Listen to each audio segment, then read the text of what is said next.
जब भी कोई गलत बात होगी हनुमान तो आगे आएंगे। क्या बाकी भर्तियों पर भी आंदोलन करेंगे इस तरह के रद्द करने को लेकर? पक्का ही आंदोलन है 100%। आज मैं घोषणा भी कर रहा हूँ कि तमाम क्या भर्तियों के लिए रीट लेवल फर्स्ट के लिए सब ये घोषणा कि 5-7 दिन बाद हम बैठ के जी और बड़ा आंदोलन हम राजस्थान में और आवश्यकता पड़ी तो जंतर मंतर पे भी अब की बार आरएलपी पार्टी बैठेगी और लोकसभा का घेराव करना पड़ा तो वहां भी जाएंगे। इस राजस्थान के जवान का विश्वास नहीं टूटने देंगे। हम कोई राजनीति इसके अंदर नहीं कर रहे। वैसे राजनीतिक पार्टियां राजनीति करती है सारी, सही बात लेकिन है। मैं बिना स्वार्थ के निस्वार्थ भाव से मेरे छोटे भाइयों का सम्मान लौटे और इनको भरोसा रहे।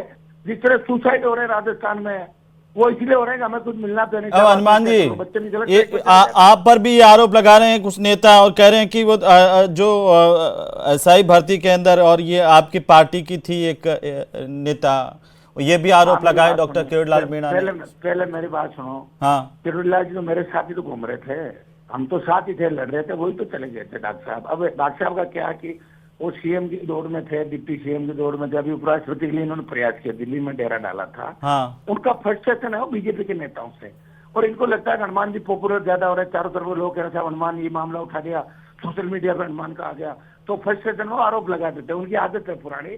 और डॉक्टर साहब को सोचना चाहिए हनुमान बेनीवाल की जो पार्टी है उसका संगठन नहीं है कहीं भी।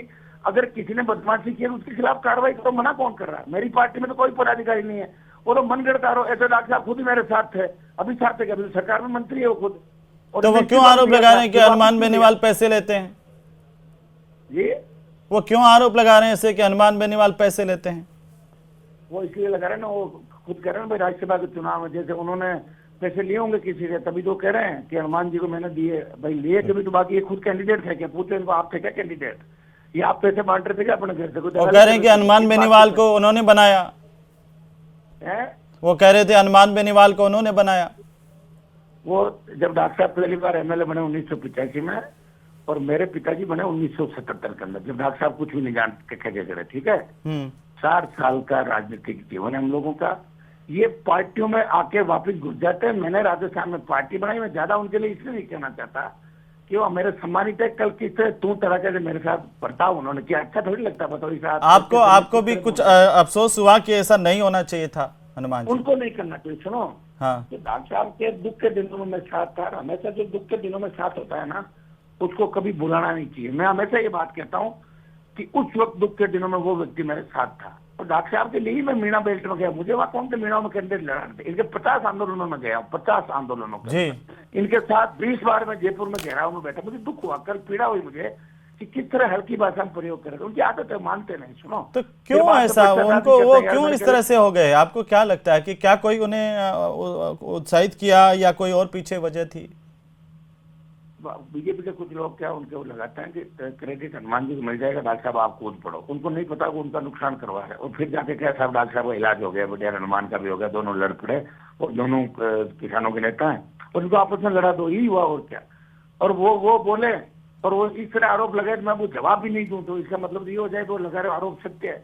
ये जो आरोप लगा रहे हैं उन बातों की आप भी जांच करें कि कौन कैंडिडेट कब खड़ा हुआ, उसमें कितने कितने वोट थे, कैसे आए, वो पूरी बात करोगे तो पता लग जाएगा। जिस मोरारका की बात कर रहे हैं वो तो सचिन पायलट प्रदेश अध्यक्ष थे, रामेश्वर डूडी थे, उनके कहने से मैं निर्दलीय था और डॉक्टर साहब के 3-4 वोट थे। हमने मिलकर बीजेपी का विरोध करने के लिए कैंडिडेट लड़ाया था। हम तो जानते नहीं मोरारका की शक्ल कैसी, हम तो उसको देखा भी नहीं मोरारका है कौन। ये डॉक्टर साहब लाते हैं ऐसे नाम, ये सारे नाम लाते हैं फिर कोई मामले उठाते हैं, उसके बाद पता ही नहीं चलता। क्या सेमीफाइनल खेलते हैं, फाइनल नहीं खेलते, आदत है उनकी। अब मेरे से नाराज इसलिए है, मैं किसी पार्टी में शामिल हो जाऊं तो मेरे से राजी है, मैं उनके घर पर हाजिरी दूं। लेकिन बार बार कहते हैं कि हनुमान की आदत है, हर किसी को गाली देते हैं। तो एक मिनट, डॉक्टर साहब छोड़ते हैं क्या किसी को?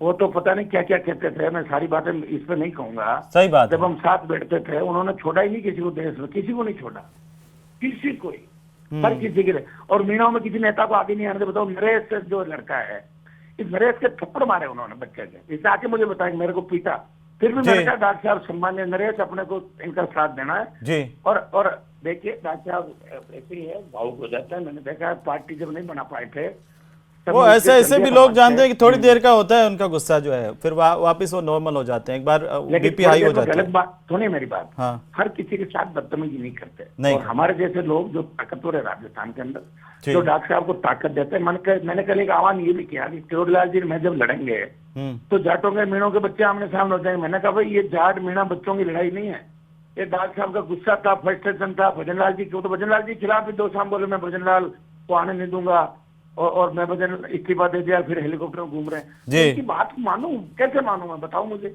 अच्छा एक तो बात बताता है कि वो सही कई मारे गए, एक बात ही बताओ। सही बात मैं है, उन पर आरोप नहीं लगाना चाहता, लेकिन वो मेरे पर जब लगा रहे हैं तो बस ऐसे थोड़ी चुपचाप सुन लो। जवाब मैंने तो देना आपको पता पड़ेगा। है जी कि लड़ाई लड़के और वसुंधरा जी का राज था, जी। तब तब तब लेकिन मैं हनुमान लड़ा। जी, केवल हनुमान जी, के राज में लड़ा, आप भजनलाल के राज- आपने जो संघर्ष किया वो सबको दिखता भी है, और आपने देखो जिस मेरे तरीके से बिजली का कनेक्शन कटा हुआ है, मैं आपको बताऊं साहब, जी और 50 दिन से जनरेटर चला रहा हूँ, रोज का मेरा 7-8 हजार का तेल जल रहा है। मैं बीजेपी के नेताओं के आगे हाथ नहीं फैलाता कि मेरा कनेक्शन, हाई कोर्ट में लगा हुआ मामला। तो आप 10 पैसे साल भर लग जाए, देते, वो 20 कह रहे साल हैं कि लग जाए। पैसे आपने भरे नहीं थे इसलिए कट गया होगा 2 पैसे। लाख रुपए भरे हैं, मेरी बात सुनो, 2 हाँ। लाख रुपए सेटलमेंट का आदेश करके, और उसके बाद उसमें डॉक्टर साहब भी शामिल थे कनेक्शन कटवाना में।